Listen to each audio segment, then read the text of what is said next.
The Adventures of Tom Sawyer by Mark Twain. Chapter 9. Tragedy in the Graveyard. At 9:30 that night, Tom and Sid were sent to bed as usual. They said their prayers, and Sid was soon asleep. Tom lay awake and waited in restless impatience. When it seemed to him that it must be nearly daylight, he heard the clock strike 10. This was despair. He would have tossed and fidgeted as his nerves demanded, but he was afraid he might wake Sid, so he lay still and stared up into the dark. Everything was dismally still. By and by, out of the stillness, little, scarcely perceptible noises began to emphasize themselves. The ticking of the clock began to bring itself into notice. Old beams began to crack mysteriously. The stairs creaked faintly. Evidently spirits were abroad. A measured, muffled snore issued from Aunt Polly's chamber, and now the tiresome chirping of a cricket that no human ingenuity could locate began. Next, the ghastly ticking of a death-watch in the wall at the bed's head made Tom shudder. It meant that somebody's days were numbered. Then the howl of a far-off dog rose on the night air and was answered by a fainter howl from a remoter distance. Tom was in an agony. At last he was satisfied that time had ceased and eternity begun. He began to doze in spite of himself. The clock chimed 11, but he did not hear it.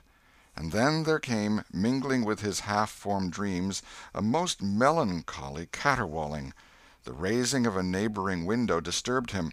A cry of "Scat, you devil!"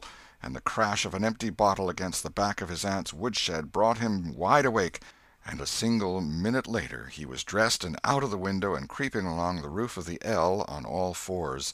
He meowed with caution once or twice as he went, then jumped to the roof of the woodshed and thence to the ground. Huckleberry Finn was there with his dead cat. The boys moved off and disappeared in the gloom. At the end of half an hour they were wading through the tall grass of the graveyard. It was a graveyard of the old-fashioned Western kind. It was on a hill, about a mile and a half from the village. It had a crazy board fence around it, which leaned inward in places, and outward the rest of the time, but stood upright nowhere. Grass and weeds grew rank over the whole cemetery. All the old graves were sunken in. There was not a tombstone on the place. Round-topped, worm-eaten boards staggered over the graves, leaning for support, and finding none. "Sacred to the memory of so-and-so" had been painted on them once, but it could no longer have been read on the most of them now, even if there had been light. A faint wind moaned through the trees, and Tom feared it might be the spirits of the dead complaining of being disturbed. The boys talked little, and only under their breath, for the time and the place and the pervading solemnity and silence oppressed their spirits. They found the sharp new heap they were seeking, and ensconced themselves within the protection of 3 great elms that grew in a bunch within a few feet of the grave. Then they waited in silence for what seemed a long time. The hooting of a distant owl was all the sound that troubled the dead stillness. Tom's reflections grew oppressive. He must force some talk, so he said in a whisper, "Hucky, do you believe the dead people like it for us to be here?" Huckleberry whispered, "I wisht I knowed. It's awful solemn like, ain't it?" "I bet it is." There was a considerable pause while the boys canvassed this matter inwardly. Then Tom whispered, "Say, Hucky, do you reckon Hoss Williams hears us talking?" "Oh, of course he does. Least his spirit does." Tom, after a pause, "I wish I'd said Mr. Williams, but I never meant any harm. Everybody called him Hoss." "Well, a body can't be too particular how they talk about these here dead people, Tom." This was a damper, and conversation died again. Presently Tom seized his comrade's arm and said, "Shh!" "What is it, Tom?" And the two clung together with beating hearts. "Shh! There 'tis again. Didn't you hear it?" "There! Now you hear it." "Lord, Tom, they're coming. They're coming, sure. What'll we do?" "I don't know. Think they'll see us?" "Oh, Tom, they can see in the dark, same as cats. I wisht I hadn't come." "Oh, don't be feared. I don't believe they'll bother us. We ain't doing any harm. If we keep perfectly still, maybe they won't notice us at all." "I'll try to, Tom, but Lord, I'm all a shiver. Listen." The boys bent their heads together and scarcely breathed. A muffled sound of voices floated up from the far end of the graveyard. "Look! See, there!" whispered Tom. "What is it?" "It's devil fire. Oh, Tom, this is awful." Some vague figures approached through the gloom, swinging an old-fashioned tin lantern that freckled the ground with innumerable little spangles of light. Presently Huckleberry whispered with a shudder, "It's the devil, sure enough. 3 of them. Lordy, Tom, we're goners. Can you pray?" "I'll try, but don't you be afeard. They ain't going to hurt us. Now I lay me down to sleep, Shh! What is it, Huck?" "They're humans. One of 'em is, anyway. One of 'em's old Muff Potter's voice." "No, 'tain't so, is it?" "I bet I know it. Don't you stir nor budge. He ain't sharp enough to notice us. Drunk the same as usual, likely. Blamed old Rip." "All right, I'll keep still. Now they're stuck. Can't find it. Here they come again. Now they're hot. Cold again. Hot again. Red hot. They're pointed right this time. Say, Huck, I know another of them voices. It's Injun Joe." "That's so, that murdering half-breed. I'd druther they was devils a dern sight. What can they be up to?" The whisper died wholly out now, for the 3 men had reached the grave and stood within a few feet of the boy's hiding-place. "Here 'tis," said the third voice, and the owner of it held up the lantern and revealed the face of young Dr. Robinson. Potter and Injun Joe were carrying a hand-barrow with a rope and a couple of shovels on it. They cast down their load and began to open the grave. The doctor put the lantern at the head of the grave and came and sat with his back against one of the elm trees. He was so close the boys could have touched him. "Hurry, men," he said in a low voice. "The moon might come out at any moment." They growled a response and went on digging. For some time there was no noise but the grating sound of the spades discharging their freight of mold and gravel. It was very monotonous. Finally a spade struck upon the coffin with a dull woody accent, and within another minute or two the men had hoisted it out of the ground. They pried off the lid with their shovels, got out the body, and dumped it rudely on the ground. The moon drifted from behind the clouds and exposed the pallid face. The barrow was got ready and the corpse placed on it, covered with a blanket, and bound to its place with a rope. Potter took out a large spring knife and cut off the dangling end of the rope, and then said, "Now the cussed thing's ready, Sawbones, and you'll just out with another 5, or here she stays." "That's the talk," said Injun Joe. "Look here, what does this mean?" said the doctor.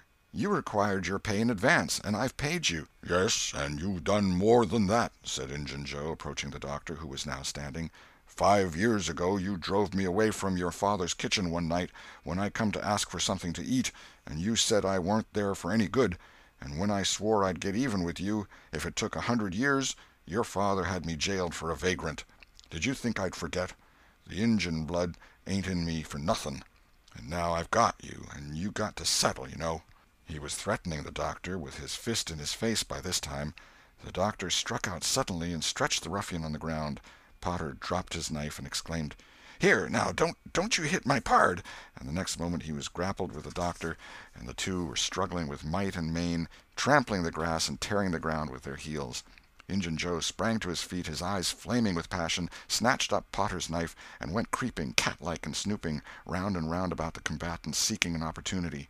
All at once the doctor flung himself free, seized the heavy headboard of William's grave, and felled Potter to the earth with it, and in the same instant the half-breed saw his chance and drove the knife to the hilt in the young man's breast. He reeled and fell partly upon Potter, flooding him with his blood, and in the same moment the clouds blotted out the dreadful spectacle, and the 2 frightened boys went speeding away in the dark. Presently, when the moon emerged again, Injun Joe was standing over the 2 forms, contemplating them. The doctor murmured inarticulately, gave a long gasp or 2, and was still. The half-breed muttered, "That score is settled, damn you." Then he robbed the body, after which he put the fatal knife in Potter's open right hand and sat down on the dismantled coffin. 3, 4, 5 minutes passed, and then Potter began to stir and moan. His hand closed upon the knife. He raised it, glanced at it, and let it fall with a shudder. Then he sat up, pushing the body from him, and gazed at it, and then around him confusedly. His eyes met Joe's. "Lord, how is this, Joe?" he said. "It's a dirty business," said Joe, without moving. "What did you do it for?" I never done it." "Look here, that kind of talk won't wash." Potter trembled and grew white. "I thought I'd got sober. I'd no business to drink tonight, but it's in my head yet, worse'n when we started here. I'm all in a muddle, can't recollect anything of it hardly. Tell me, Joe, honest now, old feller, did I do it? Joe, I never meant to, 'pon my soul and honor, I never meant to, Joe. Tell me how it was, Joe. Oh, it's awful, and him so young and promising." "Why, you two was scuffling, and he fetched you one with the headboard, and you fell flat, and then up you come, all reeling and staggering like, and snatched the knife and jammed it into him, just as he fetched you another awful clip, and here you've laid, as dead as a wedge till now." "Oh, I didn't know what I was doing. I wish I may die this minute if I did. It was all on account of the whiskey, and the excitement, I reckon. I never used a weepon in my life before, Joe. I've fought, but never with weepons. They'll all say that.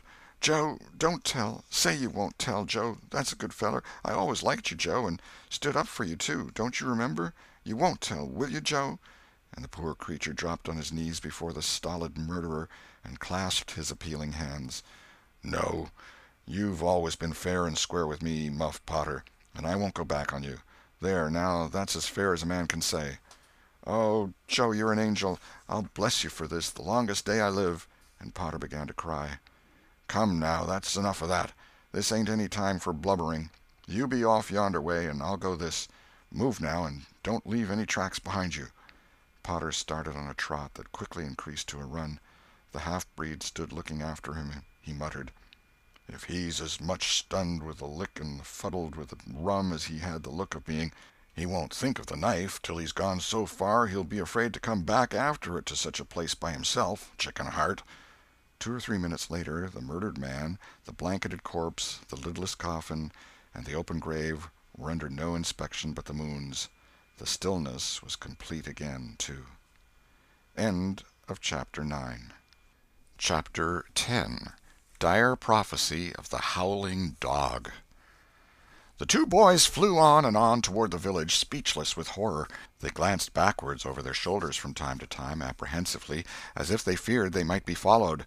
Every stump that started up in their path seemed a man and an enemy, and made them catch their breath. And as they sped by some outlying cottages that lay near the village, the barking of the aroused watch-dogs seemed to give wings to their feet. "If we can only get to the old tannery before we break down," whispered Tom in short catches between breaths, "I can't stand it much longer." Huckleberry's hard pantings were his only reply, and the boys fixed their eyes on the goal of their hopes and bent to their work to win it. They gained steadily on it, and at last, breast to breast, they burst through the open door and fell grateful and exhausted in the sheltering shadows beyond. By and by their pulses slowed down, and Tom whispered, "Huckleberry, what do you reckon'll come of this?" "If Dr. Robinson dies, I reckon hanging'll come of it." "Do you, though?" "Why, I know it, Tom." Tom thought a while, then he said, "Who'll tell? We?" "What are you talking about? Suppose something happened and Injun Joe didn't hang. Why, he'd kill us some time or other, just as dead sure as we're laying here." "That's just what I was thinking to myself, Huck." "If anybody tells, let Muff Potter do it, if he's fool enough. He's generally drunk enough." Tom said nothing, went on thinking.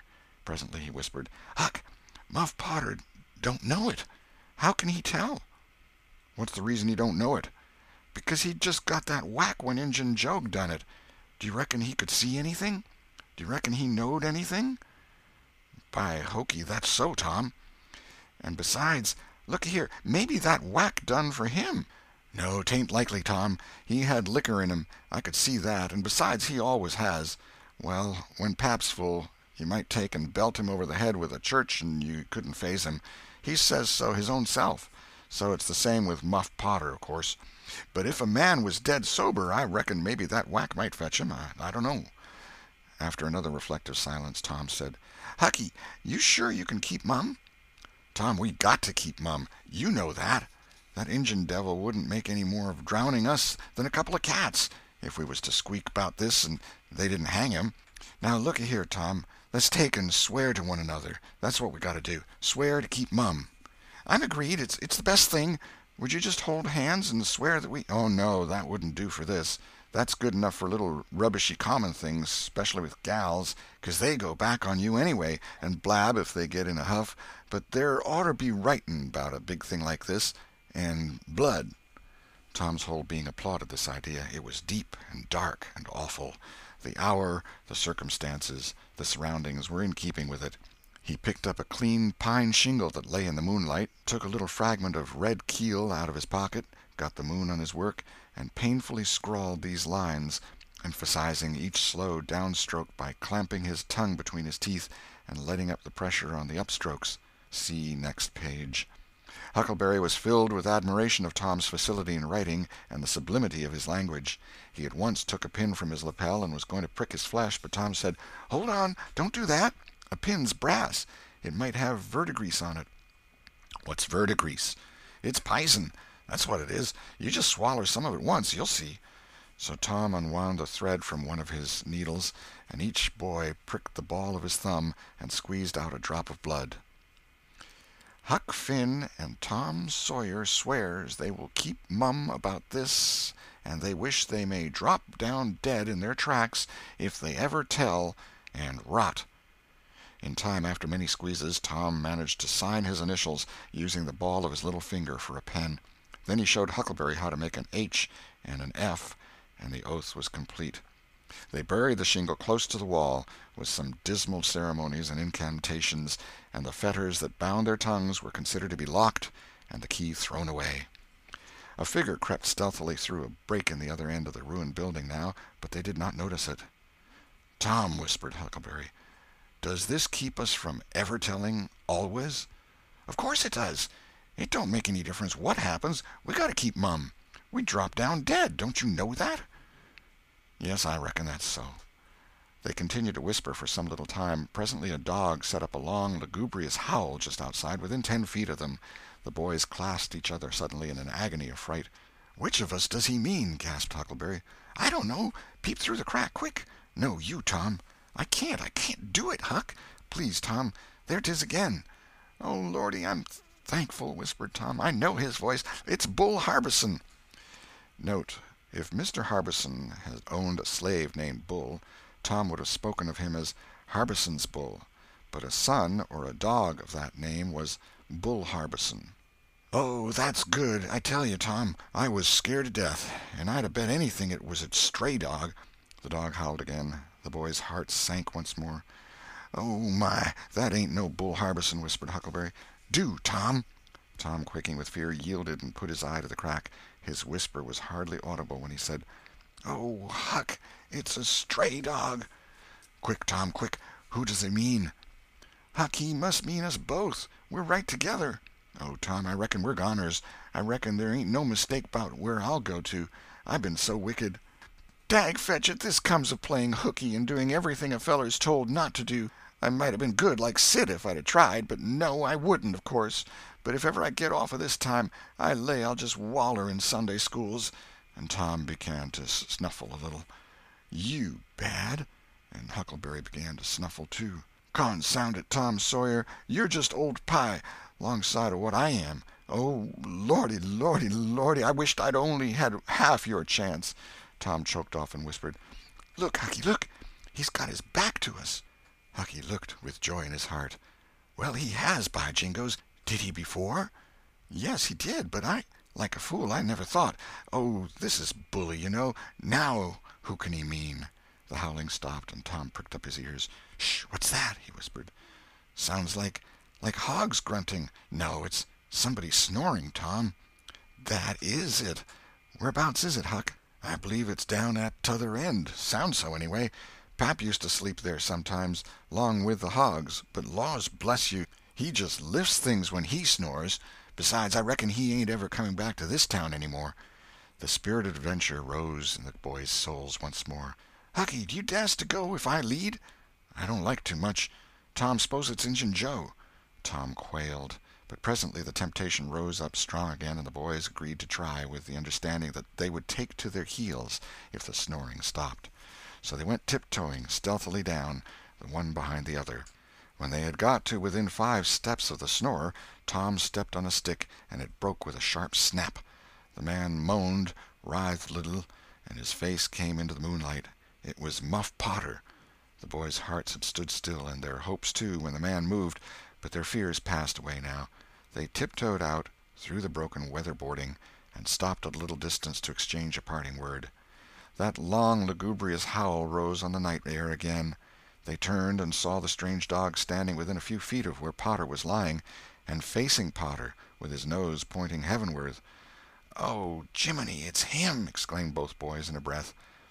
"Say, Tom, they say a stray dog come howling round Johnny Miller's house 'bout midnight as much as 2 weeks ago, and a whippoorwill come in and lit on a banisters and sung, the very same evening, and there ain't anybody dead there yet." "Well, I know that, and suppose there ain't. Didn't Gracie Miller fall in the kitchen fire and burn herself terrible the very next Saturday?" "Yes, but she ain't dead, and what's more, she's getting better, too." "All right, well, you wait and see. She's a goner just as dead sure as Muff Potter's a goner. That's what the niggers say, and they know all about these kind of things, Huck." Then they separated, cogitating. When Tom crept in at his bedroom window, the night was almost spent. He undressed with excessive caution, and fell asleep congratulating himself that nobody knew of his escapade. He was not aware that the gently snoring Sid was awake, and had been so for an hour. When Tom awoke, Sid was dressed and gone. There was a late look in the light, a late sense in the atmosphere. He was startled. Why had he not been called? Persecuted till he was up, as usual. The thought filled him with bodings. Within 5 minutes he was dressed and downstairs, feeling sore and drowsy. The family were still at table, but they had finished breakfast. There was no voice of rebuke, but there were averted eyes. There was a silence and an air of solemnity that struck a chill to the culprit's heart. He sat down and tried to seem gay, but it was uphill work. It roused no smile, no response, and he lapsed into silence and let his heart sink down to the depths. After breakfast his aunt took him aside, and Tom was almost brightened in the hope that he was going to be flogged, but it was not so. His aunt wept over him and asked him how he could go and break her old heart so, and finally told him to go on and ruin himself and bring her gray hairs with sorrow to the grave, for it was no use for her to try any more. This was worse than 1,000 whippings, and Tom's heart was sorer now than his body. He cried, he pleaded for forgiveness, promised to reform over and over again, and then received his dismissal, feeling that he had won but an imperfect forgiveness and established but a feeble confidence. He left the presence too miserable to even feel revengeful toward Sid, and so the latter's prompt retreat through the back gateway was unnecessary. He moped to school, gloomy and sad, and took his flogging, along with Joe Harper, for playing hooky the day before, with the air of one whose heart was busy with heavier woes and wholly dead to trifles. Then he betook himself to his seat, rested his elbows on his desk and his jaws in his hands, and stared at the wall with the stony stare of suffering that has reached the limit and can no further go. His elbow was pressing against some hard substance. After a long time he slowly and sadly changed his position and took up this object with a sigh. It was in a paper. He unrolled it. A long, lingering, colossal sigh followed, and his heart broke. It was his brass andiron knob. This final feather broke the camel's back. End of chapter 10.